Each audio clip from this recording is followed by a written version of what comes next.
지금 자신이 가진 것에 감사하라. 해롤드 에보트와 나는 오래전부터 아는 사이다.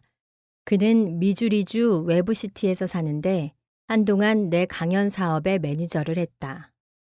그런데 어느 날 우연히 캔자스 시티에서 만났다. 그는 나를 미주리주 벨튼에 있는 나의 농장까지 바래다 주었는데 도중에 그가 고민을 어떻게 물리치고 있는가를 물어보았다. 그러자 다음과 같은 실로 감명 깊은 이야기를 듣게 되었다. 나는 곧잘 고민하곤 했네. 그런데 1934년 어느 봄날 웨브시티 거리를 지나다 한 광경을 목격했지. 이것으로 고민을 한꺼번에 몰아낼 수 있게 되었다네. 불과 10초 동안의 일이었지만 이 10초 동안에 나는 지금까지 10년을 두고 배운 것 이상으로 어떻게 살 것인가에 대해 깨우치게 되었지. 2년 동안 나는 웨브시티에서 식료품 자파상을 경영했는데 장사에 실패해 그동안 모아두었던 돈을 전부 잃었을 뿐만 아니라 남에게 빚까지 지게 되었는데 7년이나 갚는 데 시간이 걸렸네. 점포는 전주 토요일에 폐점해 버렸고 나는 캔자스시티로 일자리를 구하러 갈 여비를 빌리려고 은행에 가는 길이었지. 모습은 말할 수 없이 초라했고 낙심천만이었네. 그런데 맞은편에서 다리가 없는 사람이 오고 있는 것이 눈에 띄더군. 그는 롤러스케이트용 닭 바퀴를 단 작은 나무 판자 위에 앉아서 양손에 쥔 나무 토막으로 연방 땅을 찍어대며 오고 있었네.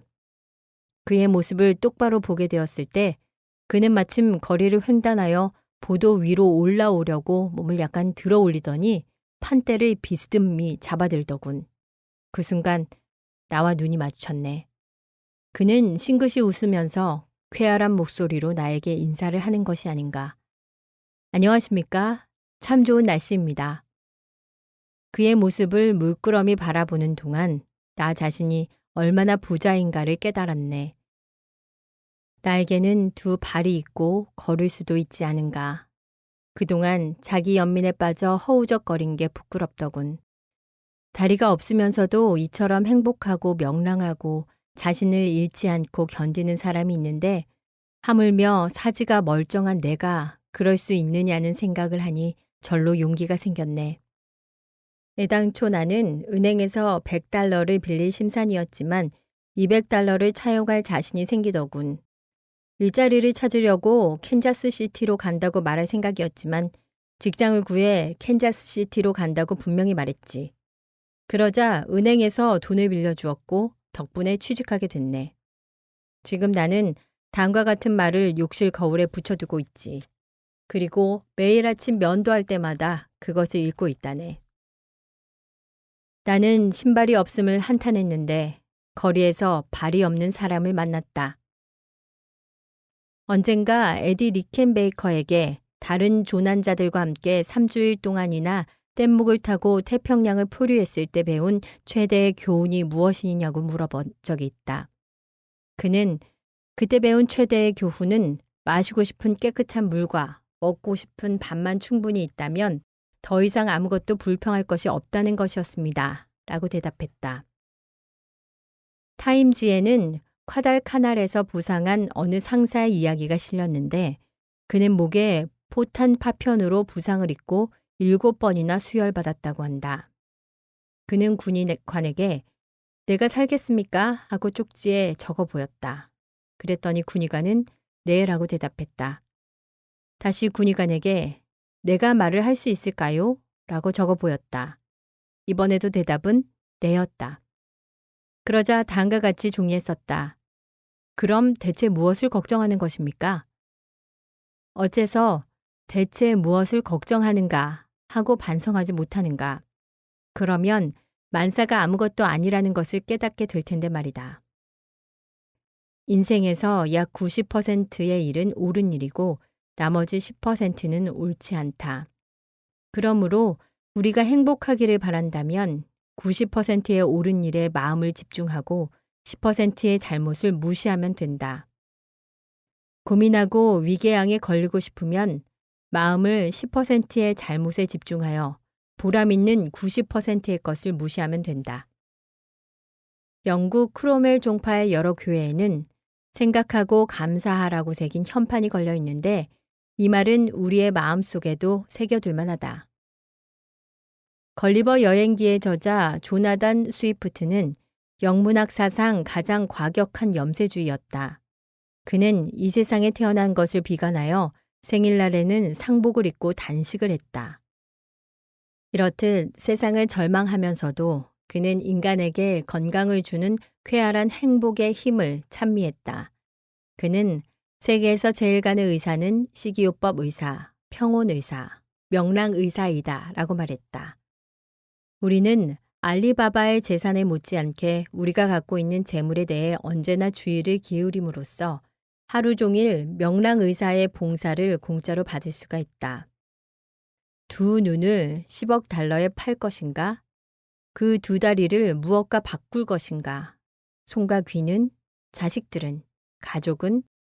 전 재산을 짓게 해보라. 그러면 록펠러, 포드, 모건 등의 재산 전부를 받는다 해도 가진 것을 팔 생각이 없다는 것을 알게 될 것이다.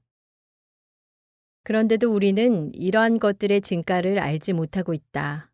쇼펜하우어가 말했듯 우리는 이미 가진 것에 대해서는 좀처럼 생각지 않고 언제나 없는 것만 생각한다고 하지만 가진 것에 대해서는 조금밖에 생각하지 않고 없는 것만 생각하는 이러한 경향은 정말 지상 최대의 비극이다. 이것은 아마도 역사상 있었던 온갖 전쟁과 질병 이상으로 인간을 불행하게 만들었다고 할 수 있다.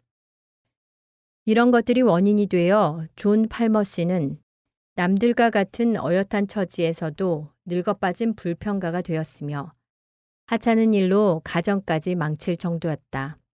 그는 이렇게 말했다. 군에서 제대하자 나는 혼자서 장사를 시작했다. 처음에는 만사가 순조로웠다. 그런데 뜻밖에도 골치 아픈 일이 생겼다. 팔 물건의 부속품과 재료를 입수할 수 없게 된 것이다.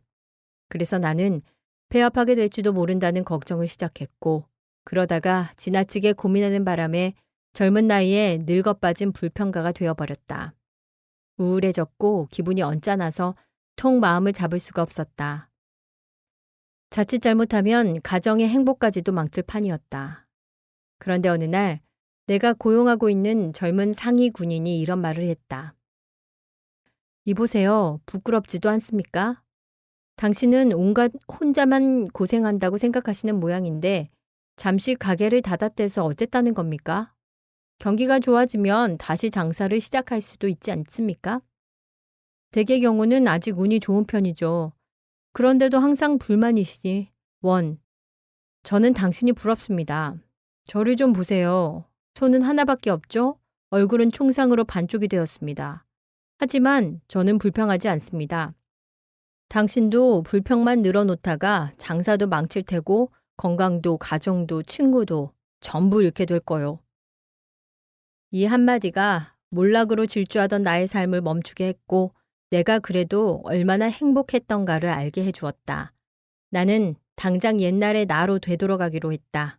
그리고 실행했다.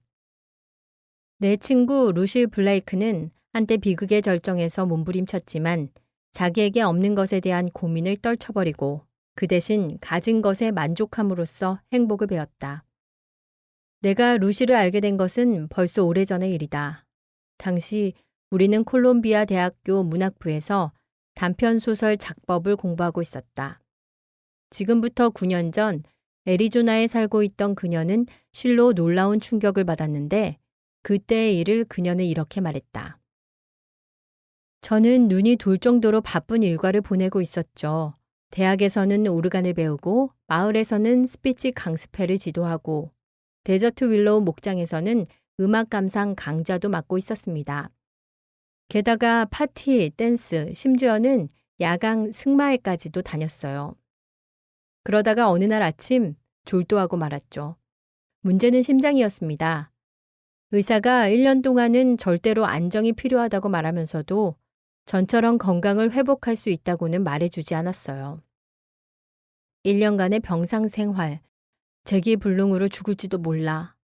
무서워서 몸이 떨리더군요. 어쩌다가 이 꼴이 되었을까? 이런 벌을 받아야만 할 짓을 했던가? 나는 비탄에 잠겨 몸부림쳤고 반항적이 되었죠. 그런데 이웃에 사는 화가 루돌프 씨가 이런 말을 해주더군요. 1년씩이나 누워 지내는 것이 비극이라고는 생각할지 모르겠지만 결코 그렇지 않아요. 오히려 차분하게 사색할 시간이 생기게 됐으니 자아를 새롭게 인식할 수 있는 계기가 되지 않겠소? 앞으로도 몇 달 안에 지금까지의 생활 이상으로 정신적인 성장을 얻게 될 것이오. 이때부터 저는 마음을 가라앉히고 새로운 가치관을 기르기로 했어요. 그래서 영감에 관한 서적들을 읽었습니다. 그러던 어느 날 라디오 평론가가 인간은 자기가 의식하고 있는 것만을 표현할 수 있다고 말하는 것을 들었어요. 지금까지도 이런 말을 가끔 들어오긴 했지만 갑자기 내 가슴을 파고들더군요. 나는 그 말을 실천하기보다는 그런 생각만이라도 가져야겠다고 결심했어요. 그것은 결국 환희, 행복, 그리고 건강의 사상이었어요. 매일 아침 눈을 뜨자마자 감사해야 할 모든 일을 생각하도록 힘썼죠. 고통 없는 일을 비롯하여 귀여운 아가씨며 라디오에서 흘러나오는 아름다운 음악, 독서 시간, 맛있는 음식, 다정한 친구들을 생각했어요. 워낙 쾌활하고 게다가 문병객도 많아서 의사는 일정한 시간에 한 사람씩 차례로 병실에 오도록 조치했습니다. 그때가 벌써 9년 전이지만 저는 지금도 충실하게 활발한 생활을 하고 있어요. 지난 1년간의 병상 생활을 감사하게 여깁니다. 그것은 제가 애리조나에서 보낸 가장 귀중하고도 행복한 한 해였어요. 그 무렵 저는 매일 아침마다 행복을 헤아려 보는 습관을 길렀고 지금까지도 계속하고 있습니다. 제게 가장 소중한 보배이기 때문이죠. 어쨌든 죽음에 직면하기까지 참다운 삶을 산다는 것이 무엇인지 몰랐던 제 자신을 생각하면 부끄러운 생각이 듭니다. 친애하는 루실 블레이크 씨여. 당신은 미처 몰랐는지 몰라도 벌써 200년 전에 사무엘 존슨 박사가 체득했던 교훈을 그대는 이제 와서 배운 것이다. 존슨 박사는 이렇게 말했다. 온갖 사물에 대해 가장 좋은 면을 보는 습관은 1년에 1000파운드의 소득보다 낫다. 이런 말은 직업적인 낙천주의자의 입에서 나온 것이 아니다. 20년 동안이나 불황과 누더기, 기아에 시달리면서도 당대의 가장 뛰어난 문학가이자 저명한 좌담가로 우뚝 선 사무엘 존슨의 말이다. 로건 피어설 스미스의 다음 이야기는 짧으면서도 함축성이 있다. 인생에는 목표로 삼을 것이 두 가지가 있는데 첫째는 욕망하는 것을 소유하는 일, 둘째는 그것을 즐기는 일이다. 그런데 사람들 가운데서도 가장 현명한 자들만이 둘째의 것을 성취한다. 부엌에서 접시 닦는 일일지라도 감격스럽게 할 수 있다는 사실을 알고 싶지 않은가? 만일 의향이 있다면 불굴의 용기와 감격이 담겨 있는 보르힐드 다알의 나는 보기를 원한다라는 책을 읽어보라. 이 책은 50년 동안을 거의 장님으로 지냈던 한 부인이 집필한 것인데 그녀는 다음과 같이 기술했다. 나에게는 한쪽 눈밖에 없다. 그 한쪽 눈도 심한 상처 자국이 나서 왼쪽 눈 가장자리의 작은 틈새를 통해 사물을 볼 수 있을 뿐이다. 책을 볼 때도 얼굴에 갖다 대고 볼 수 있게 왼쪽 눈을 왼편으로 돌려야 한다. 그러나 그녀는 남의 동정을 받기를 거절했고 특별 취급을 당하는 것이 싫었다. 어렸을 때도 성한 아이들과 함께 비석치기 놀이를 즐겼다. 하지만 그녀는 표적이 잘 보이지 않았기 때문에 다른 아이들이 놀다 돌아가고 나면 땅바닥에 엎드려 표적을 찾아 헤맸다. 얼마 후에는 자신이 놀았던 땅바닥 구석구석까지 모두 외워두었다. 그래서 뜀박질을 해도 남한테 지지 않게 되었다. 한편 그녀는 집에서 책을 읽는 법을 배웠는데 큰 활자로 된 책을 보면서도 글자를 눈썹에 닿을 만큼 가까이 가져다 대어야만 내용을 이해할 수 있었다. 하지만 끊임없이 노력한 끝에 미네소타 대학교에서 문학사 학위를, 콜롬비아 대학교에서 문학 석사 학위를 받았다. 처음에 그녀는 미네소타주 트윈밸리의 한 시골 마을에서 교사로서 시작하여 얼마 후에는 사우스 다코타주의 오거스테너 대학교에서 신문학과 교수가 되었다. 이곳에서 13년 동안이나 강의를 했으며 부인클럽에서는 강연을, 라디오에서는 자신의 저서와 삶에 대해 방송을 했다. 그녀는 언제나 내 마음속에는 아예 실명해버리지 않을까 하는 공포감이 잠재해 있었다. 그래서 공포를 극복하고자 일부러 쾌활하고 경솔에 가까운 태도를 취했다고 말했다. 1943년 그녀가 52세가 되던 해에 기적이 일어났다.